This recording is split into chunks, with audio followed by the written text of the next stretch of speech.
from different places, we all have different names. No matter what life brings us, Jesus is the same. We're just your Methodist to the madness. Methodist to the madness. Methodist to the madness. Methodist to the madness. Hey, Tim, how's it going? Hey, Beth. What's going on? I'm trying to do the 2x speed, and hopefully I don't say something incomprehensible. This podcast is going to be 30 minutes today because we're going to do everything 2 times the speed. Yes. We are going to talk fast, but it'll be 3 hours.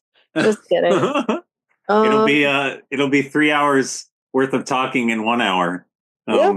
And then you'll have to, on the podcast player of some sort, you'll have to set it to 1/3 the speed so that you can have normal speed. Yeah. And then but the only problem with that is the episode will be 3 hours long. So maybe you wanted a 3 hours long episode, though. Like listeners, I'm sure that you would enjoy it. Actually, if you listen to 3 episodes in a row, that would be 3 hours. That's true. So go do that, and I'll see you later. Just kidding. Yeah. What's up, Tim? How's it going in Timland? Yeah. So in Timland, I have an interesting situation that happened to me, and that's I returned some old Spectrum equipment, and it was going to be an uneventful errand, but then the Spectrum person was like, "Hey, you're not paying the right price that we're at currently. You are in a grandfather price, and you're paying more than you need to." I'm like, oh my gosh.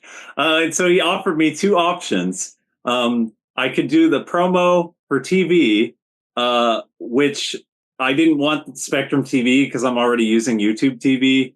And I feel like that would just be a waste if I got Spectrum TV. He said that I could cancel it and then that would lock in the lower price for the internet.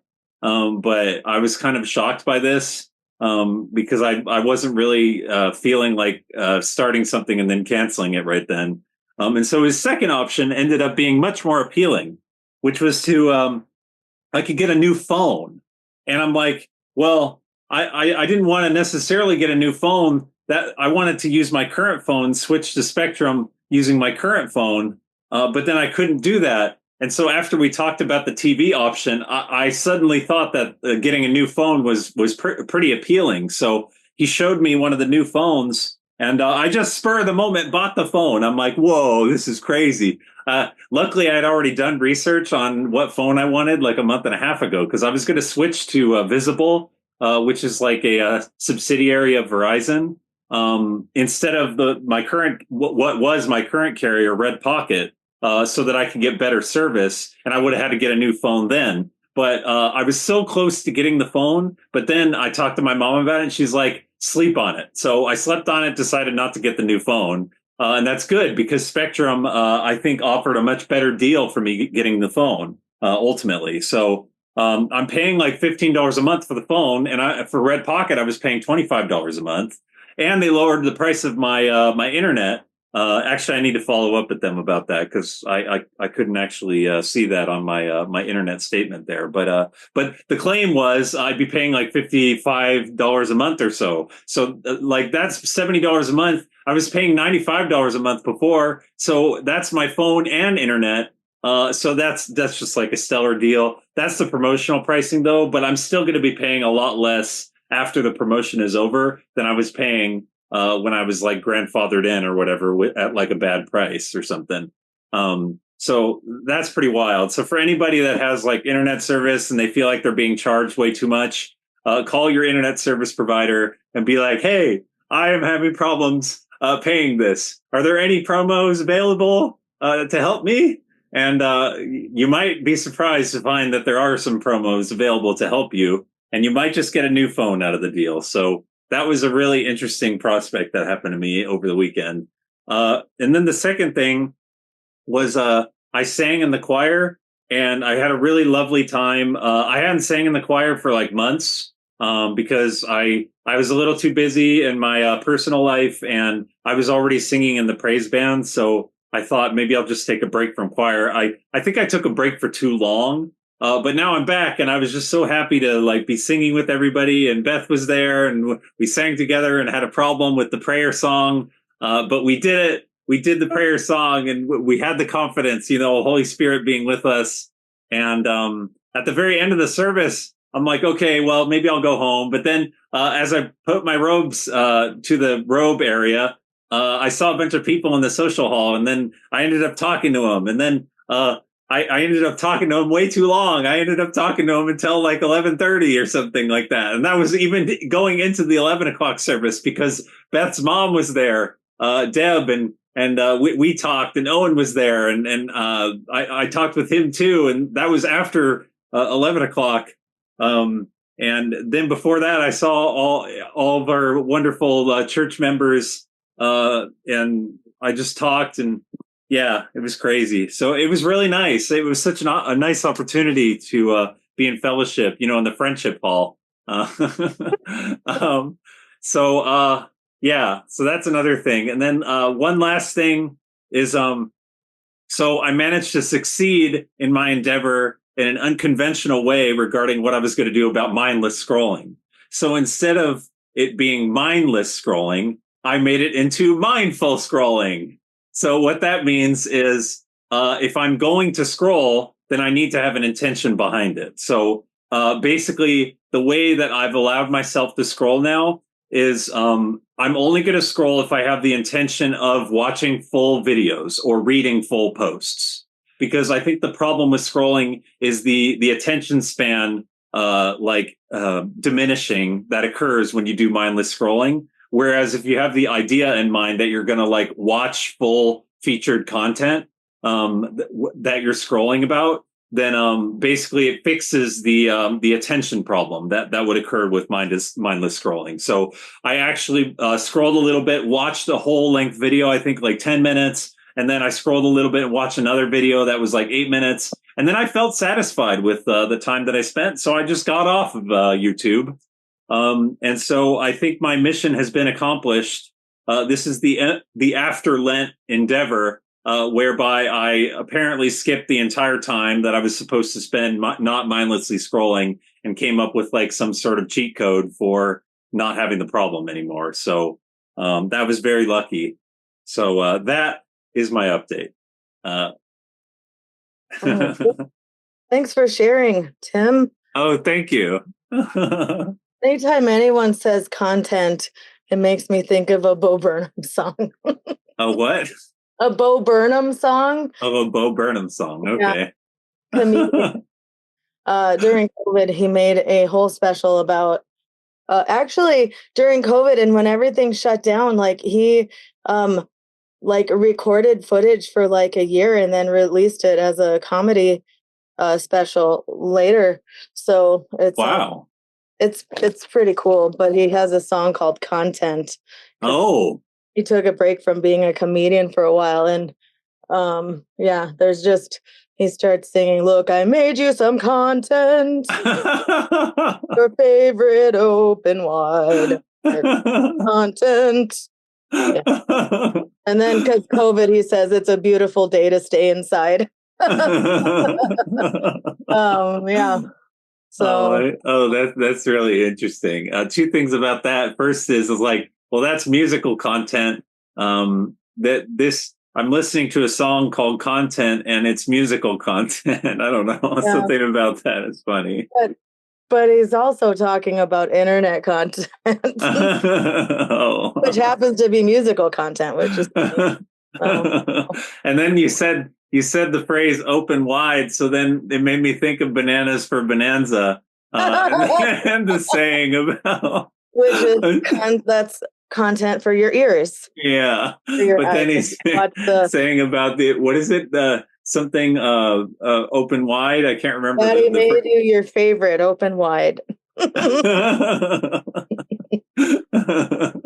No, but it's the special welcome thing that he forgets sometimes, and then he shares it at towards the beginning. Towards the middle of the episode. Hello, friend. Come on in. The gate is open wide. Yeah, there you go. That's great. Very nice. I made that into a sticker. I make my own stickers now because I have the ability and it's way too much power. But yeah, it's got all of the like different pride flag and pride colors on it. That's awesome. It's got a picture of him as Dalton Wilcox and it says, "Hello, friend, coming in. The gate is open wide." I'm doing my part for Pride. Yeah, that's wonderful. Yes, it's Pride Month. Oh man, that's great. Woohoo! Yeah. Yeah. Anyway. So what is your update, Beth? Well, we recorded the podcast on Wednesday night last week, and then I stayed up until 3:00 in the morning finishing my cleaning because I didn't get it done earlier in the week and the week before, like I said I would, because time is meaningless, but also I forget about time and it runs out, and then I'm panicking. So yeah, I know. Till 3. I actually didn't even finish the stuff I wanted to get finished before I went to bed, and I was going to try to power through.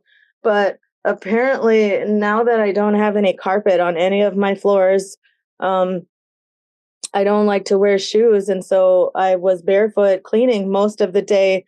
And then at about 3 in the morning, my feet just started to throb in pain, and I just couldn't continue. So it might like, dude, go to bed.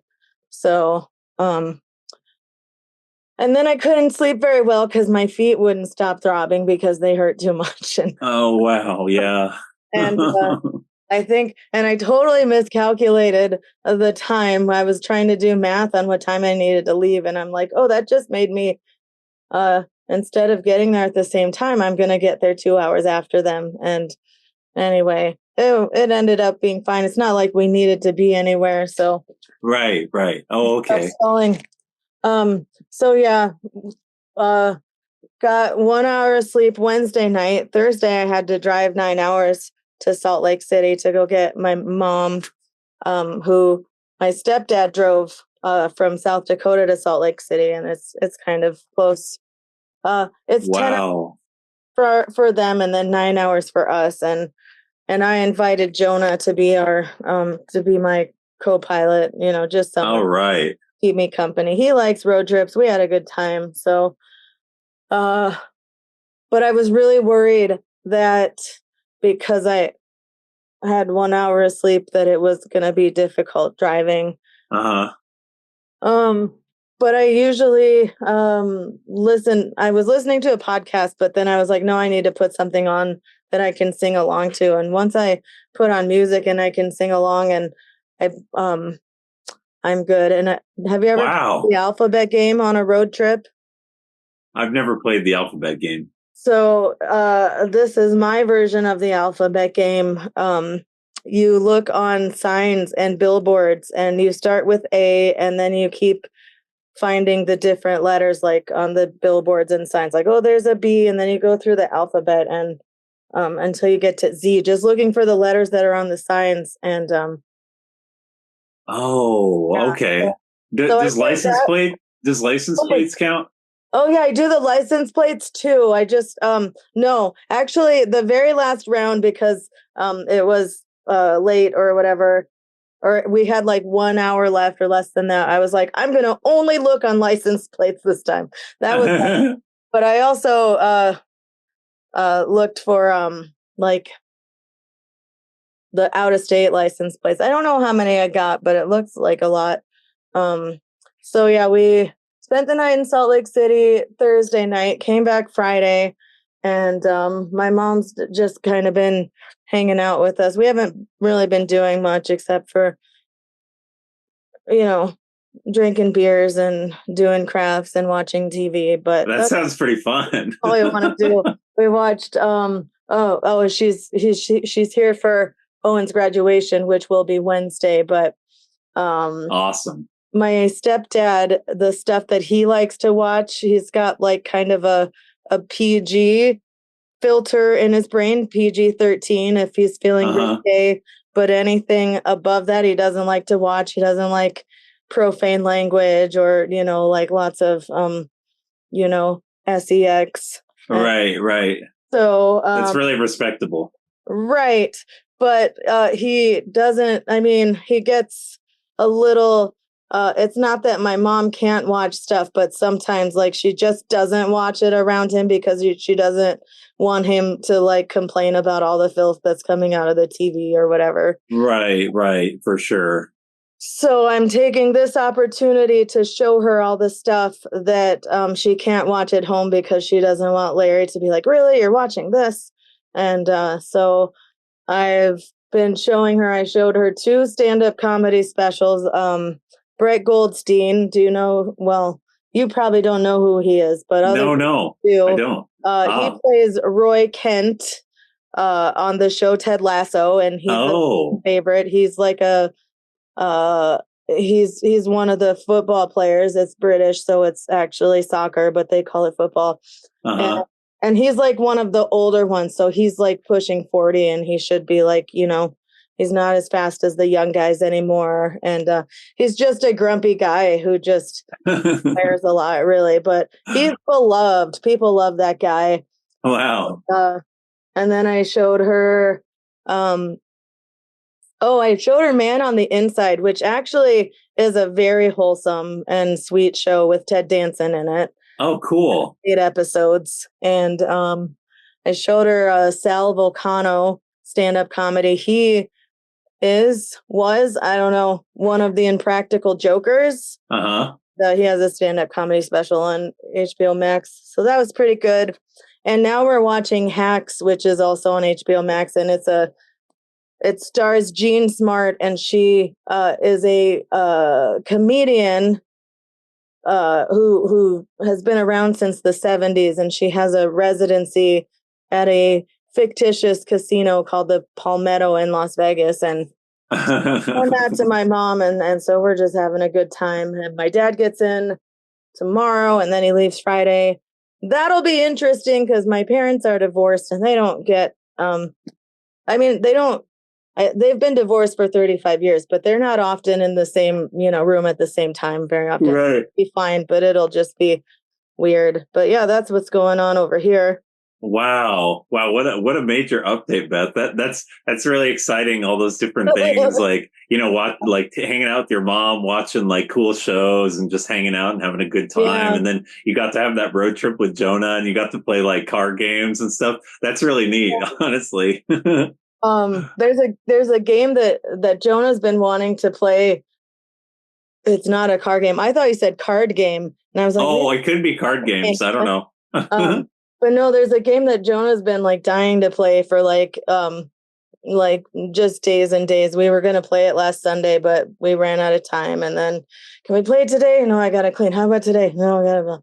So I finally took pity on the lad, and I was like, we'll play it on Saturday. So we played it. Did I tell you what it's called? It's called Loaded Questions. And what is that? Oh, so basically, it's just a bunch of different cards that have like questions on it, and it's like just like, if you were a vegetable, what kind would you be? Or just like dumb questions like that. And wait, you got to ask the question now. So ask me that question that you just asked. Well, here's the thing though. Here's the rub, Tim.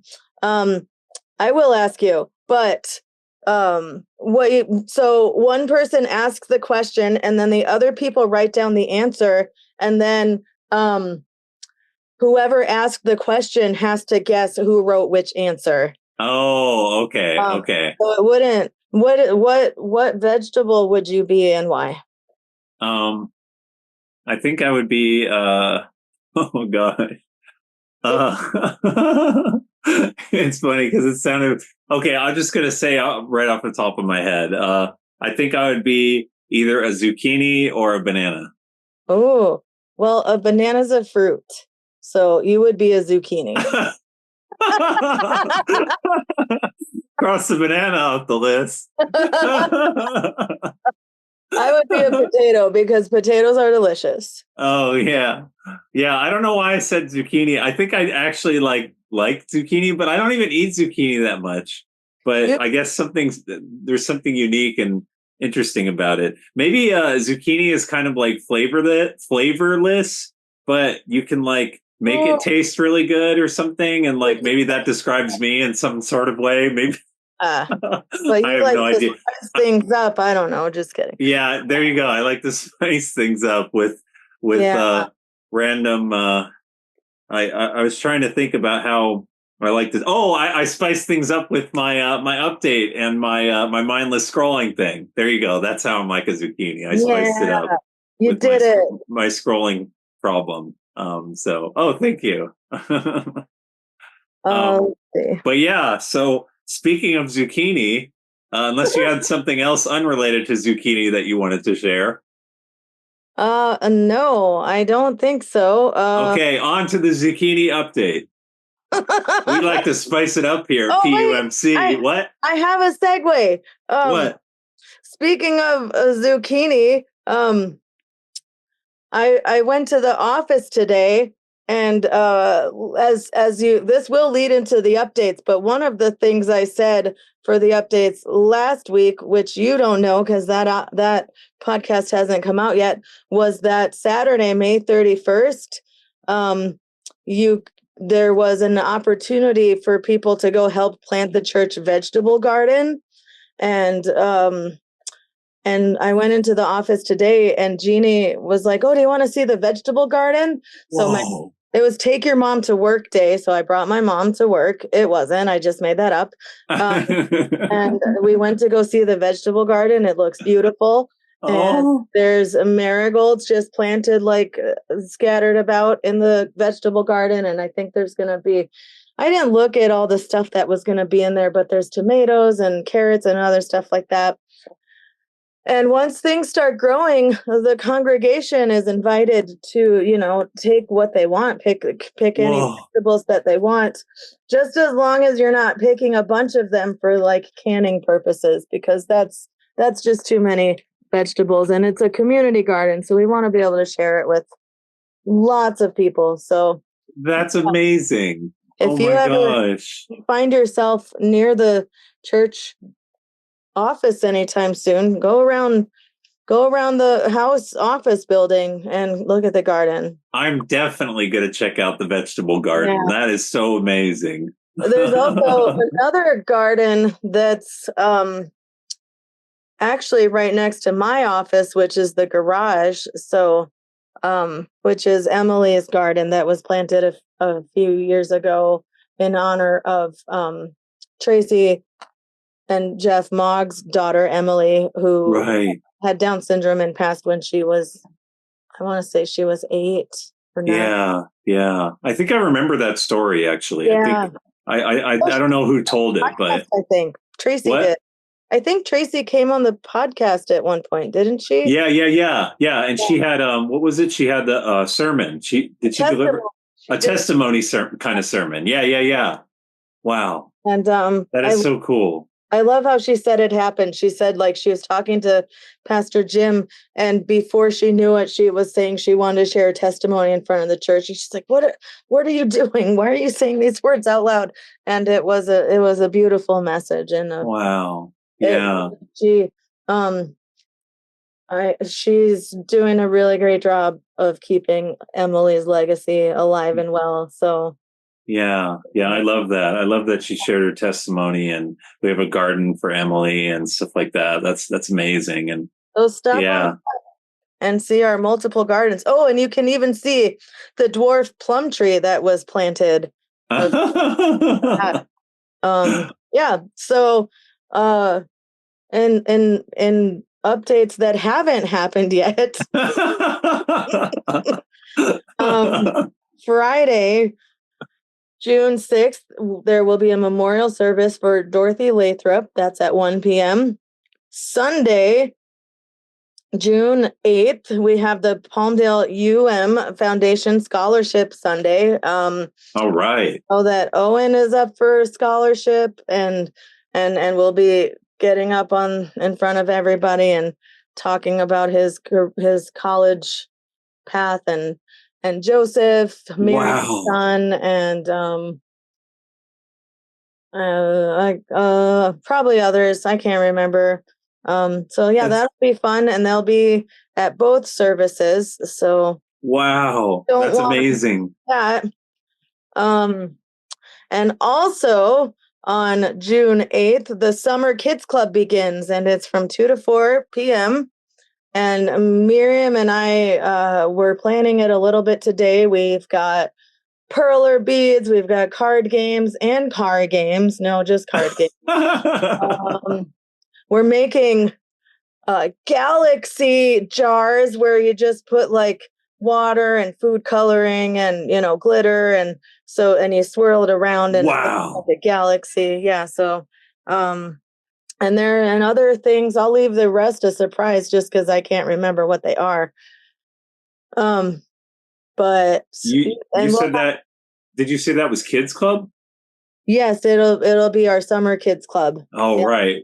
What date is that again? Sunday, June 8th.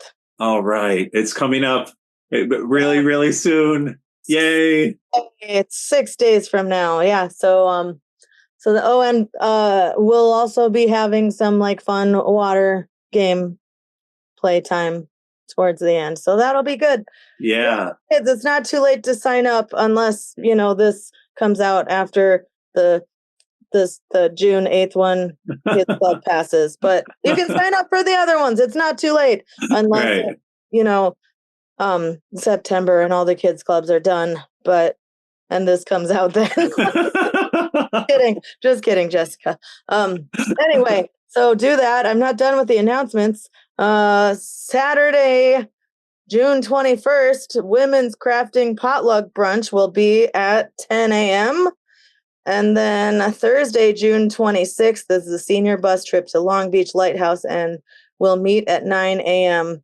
And then on Saturday and Sunday, July 26th and 27th, we will have our weekend Yeehaw themed VBS. So that'll be fun. Yeehaw.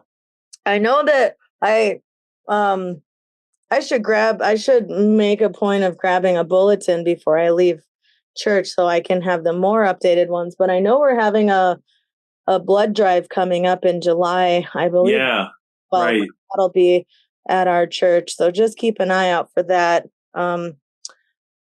And then, as usual, we have our weekly normal schedule. We have online scripture journaling Mondays and Tuesday mornings at 8 a.m. You can get the link on the church app. Thursdays at noon, you can also log on to Zoom and find the link on the church app, and you can join prayer with the pastor. And that's spoilers. It's going to be Pastor Jim. That's a big spoiler. Yeah. Monday, we have Food for Thought, which is from... Wait, Monday or Wednesday? No, it's Wednesday. I thought it'd be fun to have it on a Monday. They could have it on a Monday. I'm sure they would have plenty of people show up then, too. Yeah. Wednesday, we have our Food for Thought, which starts at 6 and gets done at around 7:15. Okay. And then Thursdays, we've got choir at 6 o'clock, and Tim's back. Yeah. Woohoo. And, yeah. And Beth was there, so if you want to visit us. Beth said she was going to be at choir, and then she wasn't, but Tim was there, so at least one of us was there. So that's good. But she showed up on Sunday. Yep, we're talking first person now. Yes, Tim and Beth were there on Sunday. Yep. Yeah, it was great. Very good. And then if you play any instruments, I think that there should, or if you sing, I think that Don should include kazoo in his praise band, but there is praise band practice at 7 o'clock. So right. Very nice. I'm gonna bring my kazoo. I'm just gonna stay after choir one day and not say anything and just stand up there with Don and whoever else is there and just play my kazoo. I think that would be the favorite instrument if they had a Sunday like that. my friend and I actually performed at an open mic at a Borders bookstore in Rapid City, South Dakota. It's a million now. I don't think Borders bookstores exist anymore, but we played songs on the kazoo. Oh, that's amazing. We did a cover of a song by the Moldy Peaches. It was called Who's Got the Crack? And we just played kazoo. So there weren't any lyrics. It was just like, so, yeah, if you were wondering, have I always been this weird? The answer is yes. Yes, I have. So there you go.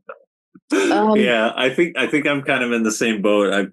Maybe I've gotten what is it? When you're confident in your weirdness, I'm not sure if you become more weird or just more confident about being weird, and so then more people notice that you're weird. Yeah, maybe that's it. Yeah. Or maybe we do get more weird, but weird is such a subjective term anyway that you could just say human beings in general are weird. Yeah, I just lean into it more, I guess. The older me too. I'm weird.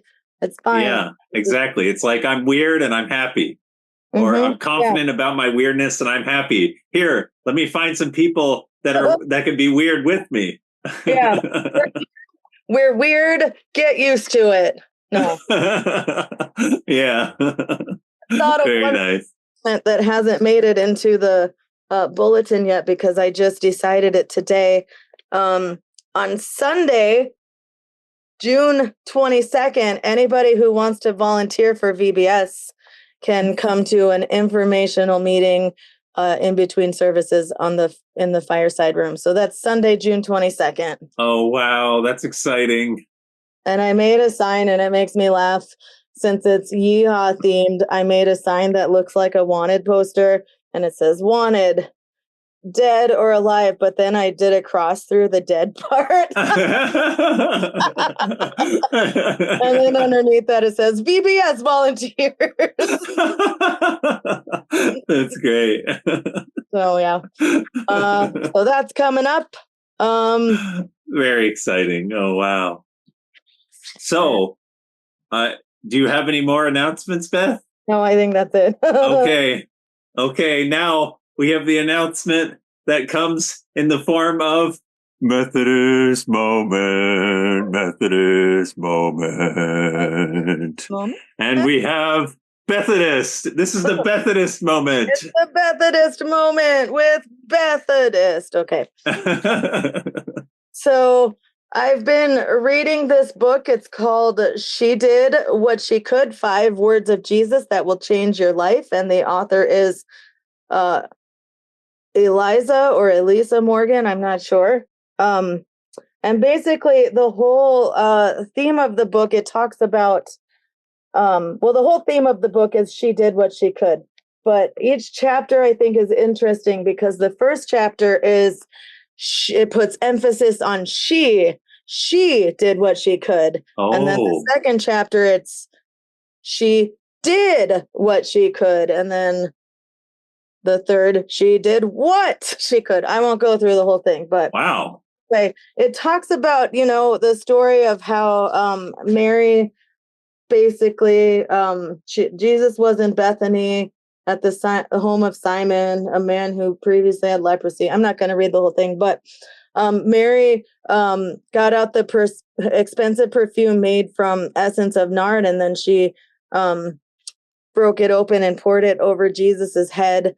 And a lot of the people were like, why are you wasting such expensive perfume? It could be sold and, make money, and you can give that money to the poor. And then Jesus basically said, leave her alone. Why are you criticizing her for doing a good thing for me? And there's always going to be poor people among us, but wow. And you can help them when you want to, but you will not always have me. That's Jesus. And so that's Mark 14, 3-9, if anyone wants to read that. But, thank you. Yeah. So, and the book is really good. I finished up, and it's really a short book. It's not that long. You'd think I'd be finished by now, but I'm not. It's about 110 pages. And so I was on chapter, what was it? No, I can't find it. Oh, chapter 5, which is she did what she could, emphasis on could. And so the Wow. first part of the chapter is what Mary did in the Mark, that what did I say, 14:3-9 passage. Yeah. What Mary did and what Mary must have been feeling and what other people were thinking. And then I underlined a few things. And one of the things that I underlined was she acted with what she had, the perfume, where she was. That's Yeah. the whole concept of my altar on the go. I acted with what I had where I was. Yeah.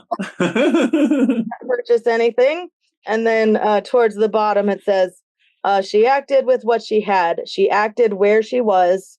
She acted when it mattered. She did what she could. Yeah. And the second half, it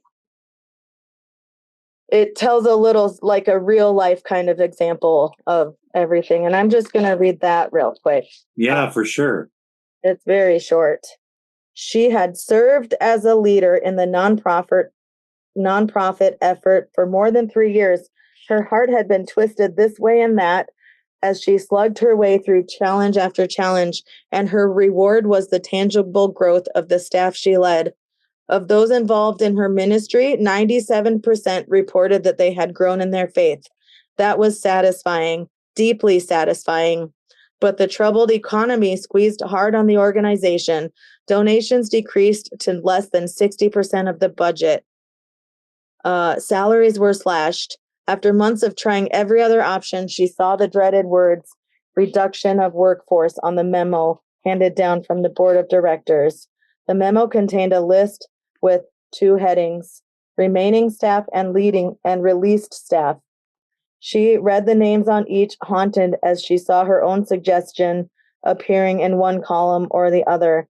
As her eyes moved down the names of those to be laid off, she absorbed the reality of one name in particular and swallowed hard.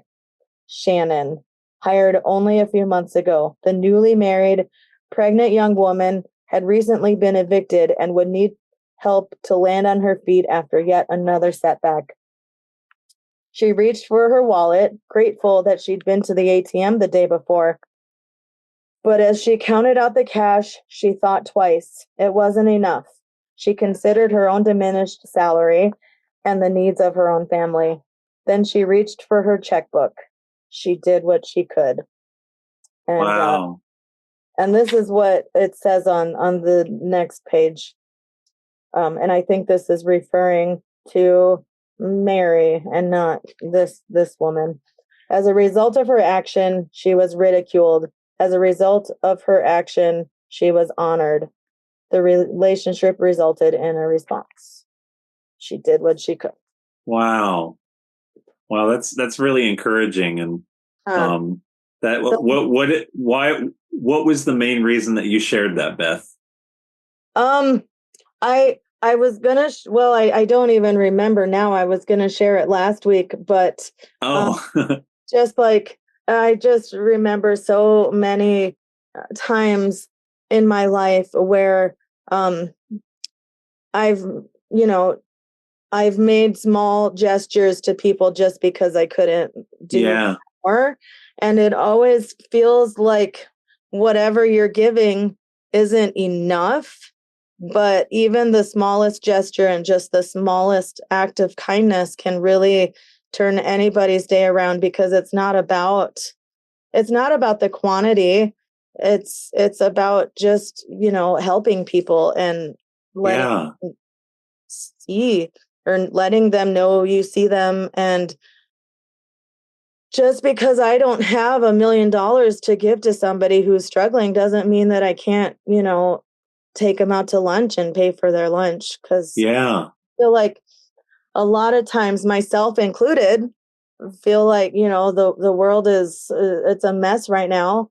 And I think a lot of us feel powerless and feel like we can't do anything. But if we do the little things that eventually add up to like big things because of how it makes other people feel, then I think that's all we can do. We can do, we do what we can. I took and it also reminded me of this.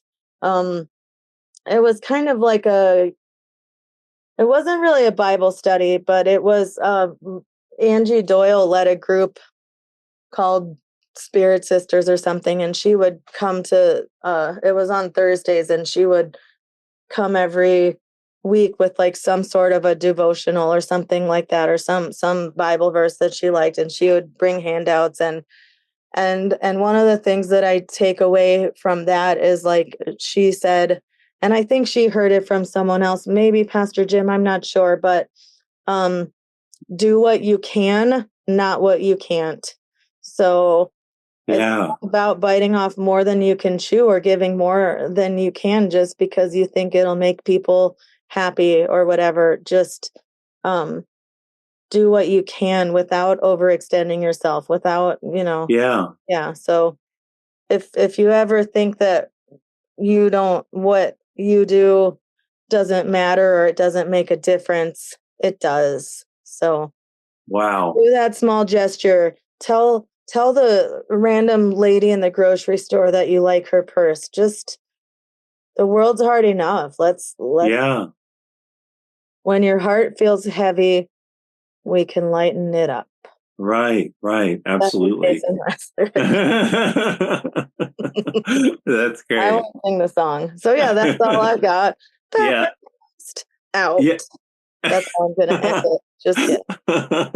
Oh, I love that. No, yeah, that was really nice, and that's really like therapeutic for me to hear, and that also is very empowering to think that even like those little gestures that we think are insignificant actually make a huge difference in someone's day or even their life. It might just be like the right timing or even God's timing for something to occur. So yeah, it's like. And then, focusing on what we can do versus what we can't. I think we get kind of distracted by what we can't do all the time. So I think that's a really, what? Yeah.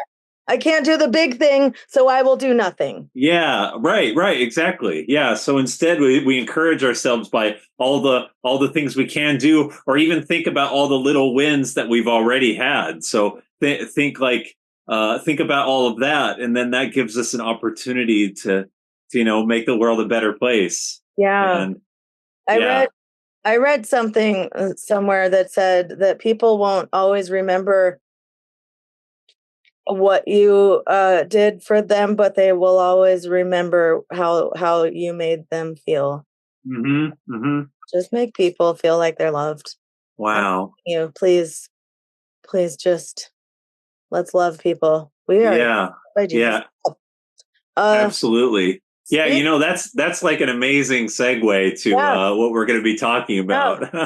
Speaking of love, I loved our guest pastor. Yeah, seriously. Go ahead. Oh, yeah, Pastor Matt Seargeant. Yeah, this is, I think, the third time he's preached. I think that's what he said. I happened to approach him at the end of his sermon. I was really happy that I could do that. And honestly, he did a wonderful job just explaining how we can be the church, like how it's our duty to be the church as believers, those that are full of faith and those who aren't full of faith. Jesus wants us to go forward and do what he did, basically, kind of like Jesus saying to his disciples to help those in need. That's what he wants us to do. And I really love all the things that Pastor Matt shared. But speaking about that, though, we want to, like, our hands and feet, and like we want to be like Jesus in our actions. But just to give a quick summary about the sermon. So Pastor Matt talked about something very intriguing, and that's the idea that getting caught up in our traditions of old can prevent us from being the church that is going to help the world. In that we can get caught up in what we were doing in the past, our interpretations, the rules that we had, and so forth. and it can kind of distract us from what our ultimate goal is, and that's to make the world a better place, to love our neighbor, love God, and all of that. And so I thought it was a very refreshing sermon in general. And Pastor Matt emphasized love, and also it was honestly, I thought it was a love letter to the Wesleyan Quadrilateral, which is so which is so fascinating. And yeah, it was a really amazing call to action for us here in the church, and anybody that can work and bring forward love to other people's lives, just like you were alluding to in the Methodist moment there, Beth, doing what we can. And so, yeah, if you want, I could jump into my takeaways, unless you want to go for it, Beth. Oh, no, go for it. And then, okay, so there were some real important things that I thought that stood out to me. The first is how Pastor Matt was saying how God loves us. He doesn't. God loves us no matter who we are, no matter what we're doing. And I thought that was so amazing. I think he really captured it so well. Just to give a real brief phrasing on that, it's like he loves us whether anything, like even what we were talking about being weird, Beth. He loves us in our weirdness. Yep. He loves us in our different ways that we could identify with our sexuality. He loves us whether we have one ethnicity or another, or one tradition or another, a lack of faith or full of faith in any particular religious expression. Like, God loves us no matter what. And that is so empowering and so validating. And I think that Pastor Matt, at least from my standpoint, I think he mentioned that because maybe people get so caught up in tradition and how they were practicing of old, because they're afraid that if they don't practice it a certain way, that God won't love them anymore. That was something that I kind of put a connection to. I don't think Pastor Matt necessarily said that explicitly, but basically we don't need to be afraid in becoming transformed for Jesus and becoming transformed in the church. God will love us no matter what. And so one thing is that this sermon really spoke so close to home for me, as somebody that was completely rejected Christianity in general. And I was very skeptical. I even identified as an atheist. And I had all these skeptical arguments. I would debate with my Christian friends and stuff like that at that time in my life. And I was honestly sure that I was going to be an atheist my entire life, until I started opening my mind up to God, when one of my former bosses. And then what was interesting to me was, I'm not sure if I shared all the details here on the podcast, but I think the turning point for me, I started going to a non-denominational church for a while, but I always kind of felt like an outsider there. And I think what really helped me was discovering this, what's called a new thought author. I guess when you go on Wikipedia, you find somebody that speaks about new thought. It's kind of like a different philosophy. And this was a biblical interpreter named Neville Goddard. And he kind of influenced me in a way where it was okay to go into the Bible and interpret it. And even if that meant not going about it in a traditional way, just kind of understanding the Bible in a way that is appealing and makes sense and is not caught up in a traditional understanding or literalness or whatever. And so that gave me courage.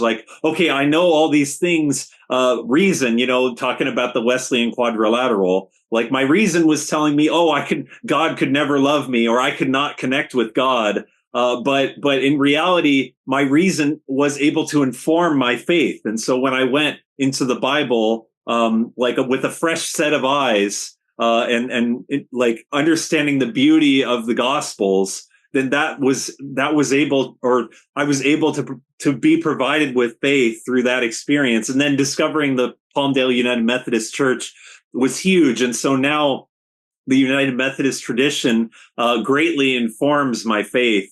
And it's really special to me. And so then, you have the Wesleyan quadrilateral, right? It's like you have scripture and then you have tradition, like the tradition of old, but the tradition of new, where Palmdale United Methodist Church and United Methodist Church in general is looking at things through new views, like looking at all these different biblical scholars and things like that. And then you have reason, which for me, like my reason, despite everything, my reason informs my faith. And so I thought it was really refreshing what Pastor Matt was saying about how regarding the ascension, right? How like a modern biblical interpretation was to look at it through kind of like a mythological or theological standpoint, and see it as a metaphor for the way in which we can see Jesus changing everything for us. And as believers, and telling us to go out into the world and just bring forth the good news. And I definitely think that is really powerful for me, that my faith really, like, it's transformed my life. I love God and I love my neighbor and I love myself more because of my faith.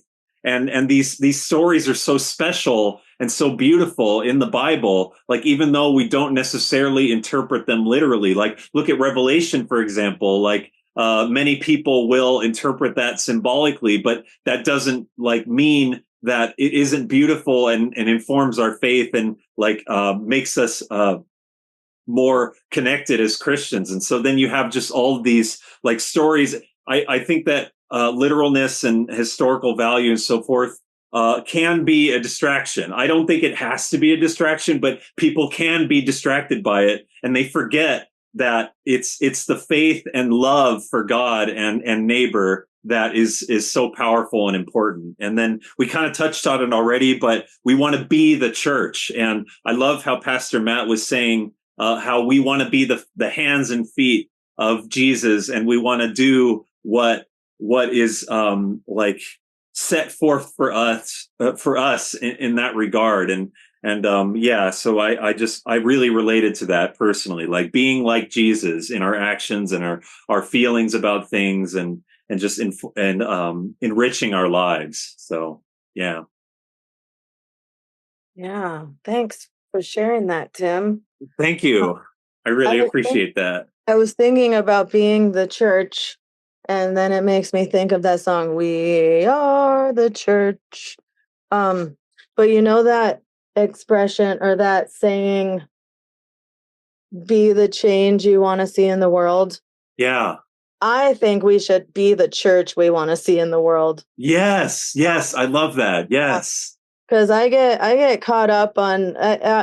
I don't really get caught up on, at least not in the Bible so much, taking things literally, because I know we don't have slaves anymore, and like right. we're not supposed to. Slavery's bad, and there's a lot of stuff that's in the Bible that just isn't relevant or applicable today anymore. Right. Exactly. Different time. But I also get caught up in the other Christians. Yes. Or other Christians who are doing it wrong. Like oh wow. I know. Owen went to there was a Pride walk yesterday, and they met in Lancaster, and I had a wonderful time at the Pride walk last year. It was lovely. Pastor Me too. Rainbow suit with shorts from the SpongeBob musical, and I still have my rainbow flag. Yeah, me too. Owen couldn't go last year because the day before he had his wisdom teeth taken out. Oh, okay. And then it was on a Sunday this year, and I didn't realize it was on a Sunday, and I was tired from church. I was at church, from 8 to 1 o'clock basically. So he went, and he and his friend were harassed, and like some guy was yelling at them and like flipped them off, and And at one point, he even called the cops and said that a man with long hair and a rainbow shirt, like punched him or something. What? Yeah, but that was false. That didn't happen. Right. Definitely don't think that happened. Jeez. So I, made sure he felt safe and all of that. But it just made me really sad that like my kid can't even have a nice day, celebrating love for everyone. Yes. And that's one of the reasons I got off of Facebook, because I can't read those comments anymore where everyone just wants to spew hate instead of love, and they think that they're right. So I'm going to be the church I want to see in the world. Long story long. Wow. So that's amazing, Beth. Yeah. But the other thing I wanted to say is that Pastor Matt is a whole vibe, and I just think he's like hilarious. He was so funny. Yeah, I know. I'm still stumped about the children's time. I saw children's time at both services, and I didn't get to see what the card was for service because we were in the choir. Yeah. We showed the card to the choir, and Pastor Matt tried to do a magic trick and, tried to guess, is this your card? And he did it 3 times and it wasn't the card. And he was like, well, here's Pastor Jim. And Pastor Jim made a video, and Pastor Jim was like, Pastor Matt doesn't know anything about magic. And so he went to this magic shop in Disneyland and asked, like, how can I teach my friend Matt magic? And so the guy pulls out like 2 packs of cards and is, oh, you could do this, or you could do this. And then he was like, or wait, I have one more thing. And then he goes under the desk and pulls out a giant 4 of hearts. And, I didn't know whether that was the card or not because it was never shown to us. So then I was like, I got to get to the bottom of this. So the second service, I watched the kids club and I saw the card because I was right behind the card, so to speak. And it was a 4 of hearts.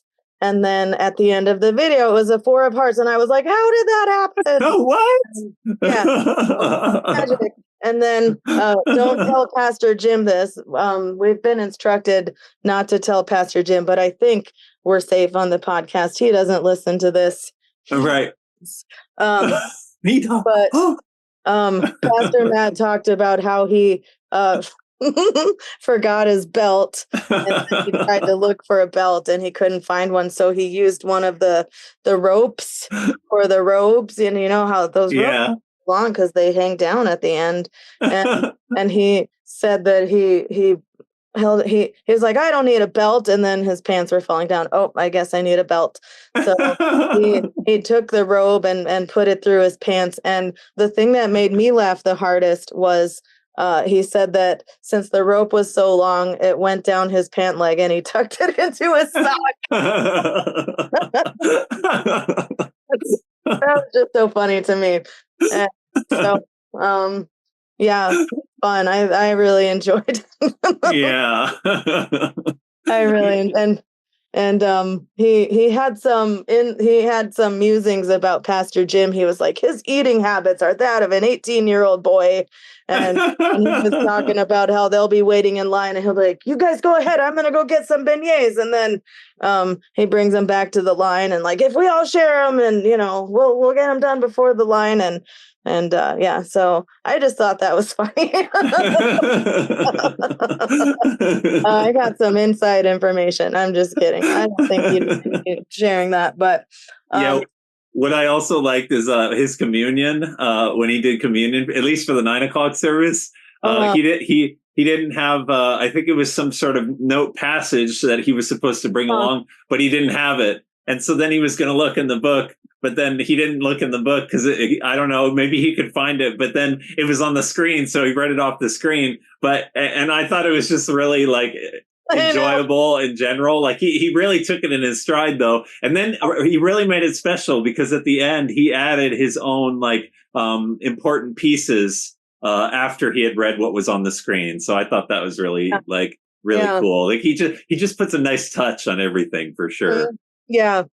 I mean, Pastor Jim's cool and all, I guess, but if we have to have somebody else because he's on vacation or whatever.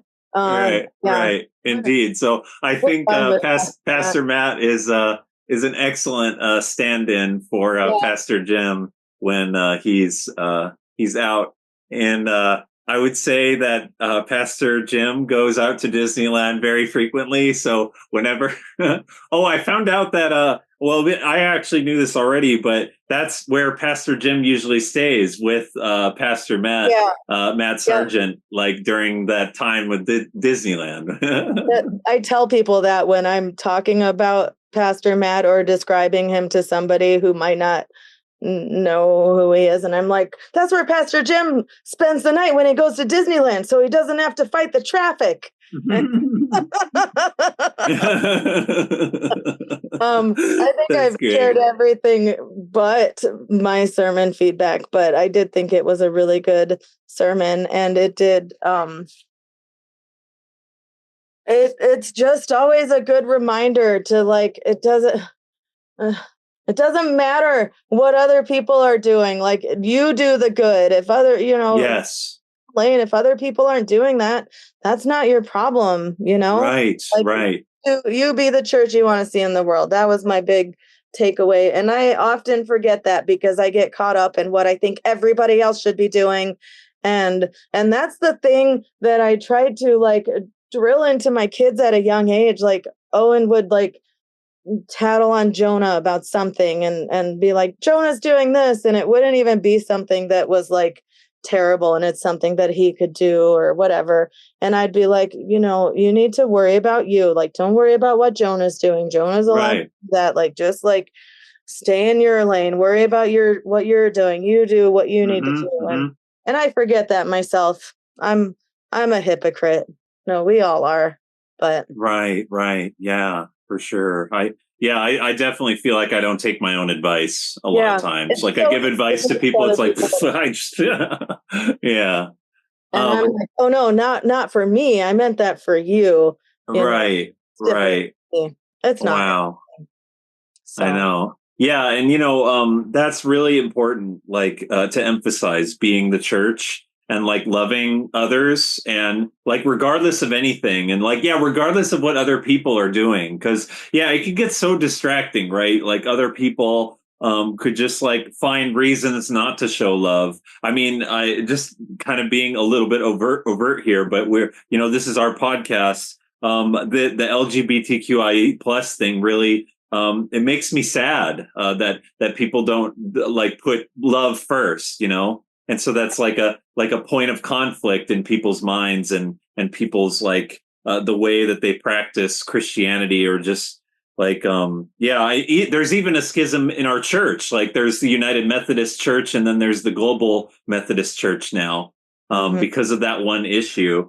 But then also, like, I think that, as progressive Christians, we put, and at Palmdale United Methodist Church, we were inspired by Jesus to love. We put love first, not necessarily, like, judging other people. And, like, the judging other people part, I'm not even sure how people are able to do that, like, justify within themselves, like, their faith to judge when Jesus says not to judge, and, like, he came to save the world, not condemn the world. And so, being the church for me is, like, showing love no matter what. That's what Jesus said was the most important commandments: love God and love your neighbor. And if Jesus says not to judge others, because you'll have a log in your own eye, and just the speck in your neighbor's eye, then that goes over everything else, I think. So I wish that everybody saw it that way. But pour that perfume on Jesus's head, Yes, indeed. Pour that perfume on his head. You can, man. You can. Absolutely. You can't. Yes. Yeah. And so I think that is the gospel right there. Like, loving others with everything that you have, like we love God with everything that we have. Like, when we love our neighbor as ourselves, then, we love ourselves more because we love our neighbor that much. We don't love ourselves more than our neighbor, though, more than we love our neighbor. Right. It's like a constant, my name's cool, but I'm better. Yeah. Yeah. It's like a constant raising the bar kind of thing, right? It's like, oh, I love God this much. Okay, I'm going to love my neighbor this much. That means yeah, let's make it a competition. No, I'm just kidding. I hate competitions. Let's not do that. But yeah, good sermon, good guest pastor. Yeah. Yeah, it's fantastic. There's one last thing I want to mention, and that's I really felt like I was an outsider, like for so many years. Even though I really was passionate about Christianity and religion in general when I was like a skeptic or an atheist. Like I felt like if there, like I think I mentioned this on the podcast, if there had been a way for me to be a Christian, I would be the most devout or one of the most devout Christians that there could be. But I just couldn't find that way back when. Right. But God, like, God is always faithful, and he found me in the midst of everything. And so that, like, even though I have my reason that would bring me out of what I thought was a way that I was supposed to believe, now, like, I have faith and it's informed by my reason. And I'm just so happy that I could even have that. Like, I never thought it was possible that God would accept me, despite all the things that I believed back then. Like that I could find a Christian body that would accept me, despite all of my questions and all of like ways of thinking that are like too reason based. Like, why are you questioning this? Why are you questioning that kind of thing? Like I couldn't find my way in any of those groups, and so I just feel so like I honestly feel blessed that I could find the United Methodist Church, and I could like relate to God and connect with God, have a relationship with God, that's informed by like my experience, like, going back to the Wesleyan quadrilateral, like my reason and my experience of God. And like, I feel like God just like has transformed my life. And it's just such an incredible thing. And I never would have, yeah, actually, this is a good point for me to bring up something from John Wesley in that sermon that I keep bringing up over and over, the scripture way of salvation. Just a brief thing here. He says, faith in general is defined by the apostle. And he goes on to say, an evidence, a divine evidence and conviction. The word means both of things not seen, not visible, not perceivable, either by sight or by any other of the external senses. It implies both a supernatural evidence of God and of the things of God, a kind of spiritual light exhibited to the soul, and a supernatural sight or perception thereof. Accordingly, the scripture speaks of God's giving sometimes light, sometimes a power of discerning it. So, yeah, it's just, that's how I feel now with my faith. It's like I've been like provided like a supernatural evidence of God, like a spiritual light exhibited to my soul. Like I'm just transformed by God, and I'll never be the same, like a child of God. We're all children of God. We are. That's awesome, Tim. Oh, thank you. We're glad to have you at the Methodist Church. Oh, thank you so much. Yeah, so yeah, any last thoughts? No, I don't think so. I was thinking about a commercial, but then I was like, no. Yeah, so I guess the last thing is we just put love first, and I think we're doing it the right way. God loves us. God loves us no matter what. And that's so beautiful. It is. Love is all we need. Yeah, love is all we need. Yeah. And that, we can leave it at that. That's awesome. And there you go. You have the equation that solved the world's problems yet again. That's my story, and I'm sticking to it. Any prayer requests, Tim? Let's see. I think I could use a prayer for now that I fixed the impediment to my being able to read more. I actually feel like I fixed it. I think definitely with God's help, and then just like just I don't know, being I don't know. I was just fortunate, really. I feel fortunate.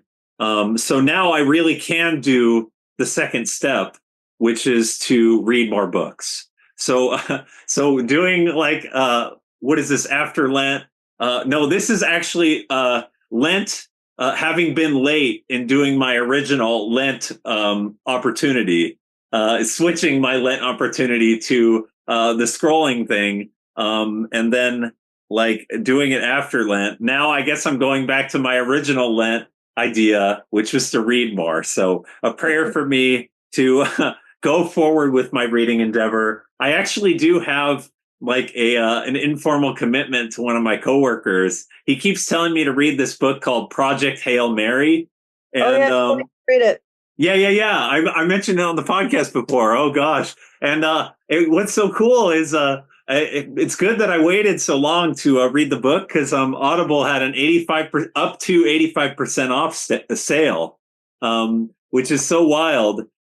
Because I was able to get Project Hail Mary for like $3.50. Oh, that's awesome. Yeah, so I didn't even have to use an Audible credit, and I got it really inexpensive. So now I have no reason not to listen to it, because Beth, you told me, and my coworker told me to listen to it. I have to listen to it. And you'll know what we mean after you start listening to it. Like, I don't even, some people in the book club that I'm in read it, and I just feel like they didn't get as like immersive of an experience. Wow. Yeah. That's wild. Yeah. Yeah. So that's what I'm going to do. I'm going to read that book, and then, just going to try to read some other books. Oh, that ADHD book I mentioned, ADHD 2.0. Mm-hmm. And I think I will actually go ahead and proceed on the Mere Visitor Quartet, which starts with a Winter's Promise. I think I will just go ahead and start reading the second book, because I know the author's style, I know the characters, and I know what's going on in the story. And there's like a really nice like summary of the first book in the second book, which is really nice. So I could have forgotten books. What? They do that in the Harry Potter books, and every book I've read really that has it drives me crazy sometimes if I'm reading a book like right after I finish the first one, and I'm like, yeah, I already know all this stuff, but but if I haven't read the first book in a while or whatever, I appreciate it. So yeah. Right.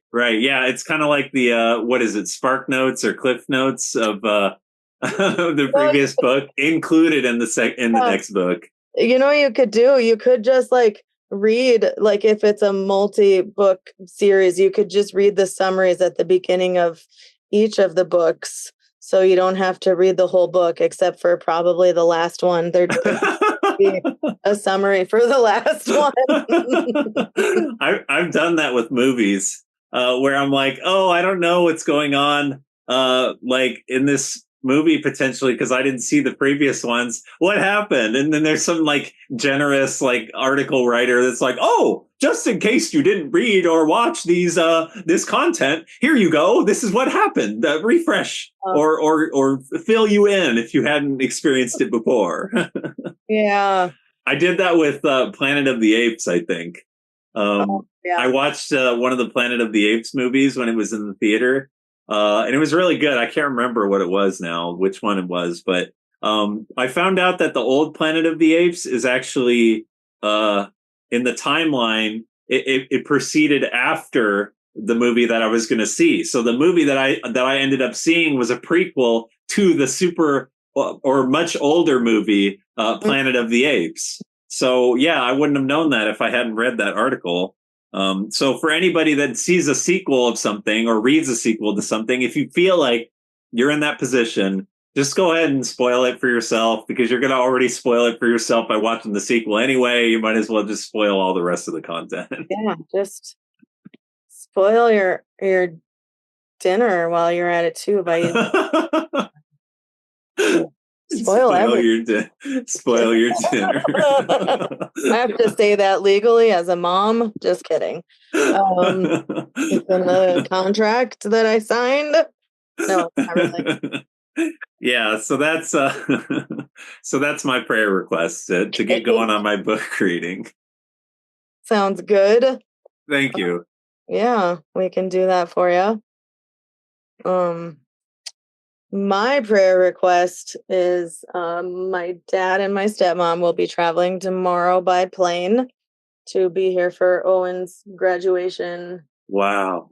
And so prayers that they have safe travels, and also another prayer for Pride Month.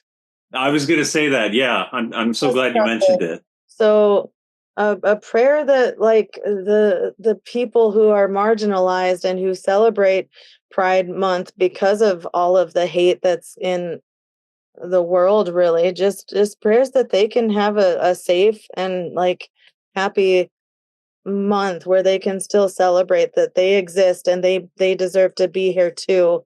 And Yeah.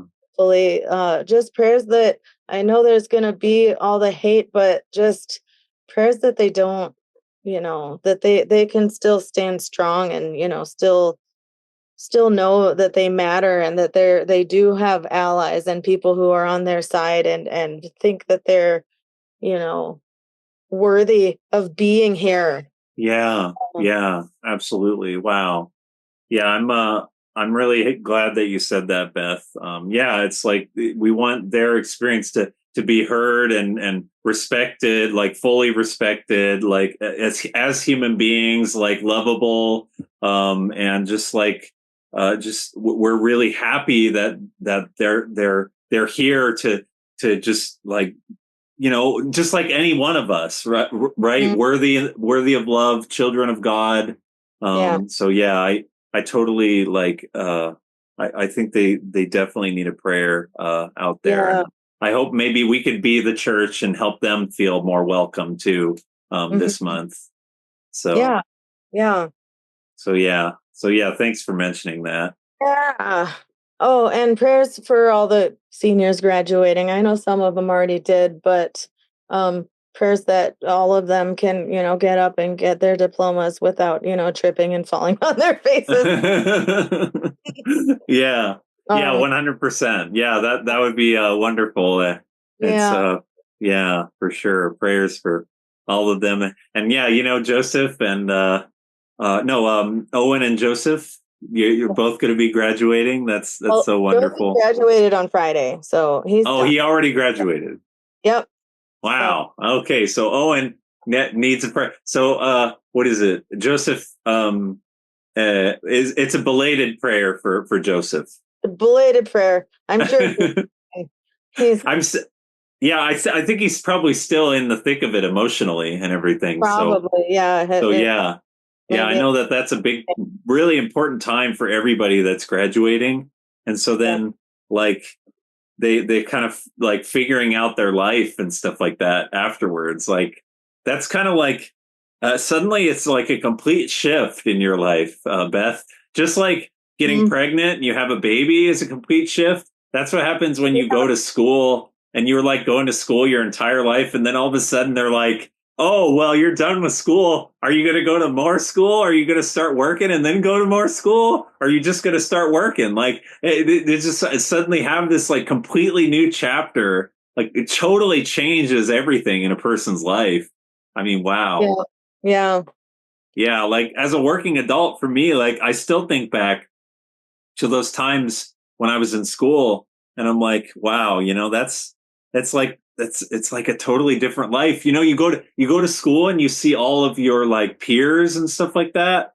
And you just like see them all the time in classes. It's like, oh, what class are you taking? What are you doing? Blah, blah, blah. And then all that ends when you graduate. I mean, whoa. Yeah. So I know, it's weird. yeah. Yeah. Well, so yeah, I think that's all we have for that's today. But we have another episode for you all. Yeah. So continue to stay tuned. And continue to stay mad, you Methodists. Stay mad, you Methodists. We all have different names. No matter what life brings us, Jesus is the same. We're just your Methodist to the madness. Methodist to the madness. Methodist to the madness. Methodist to the madness.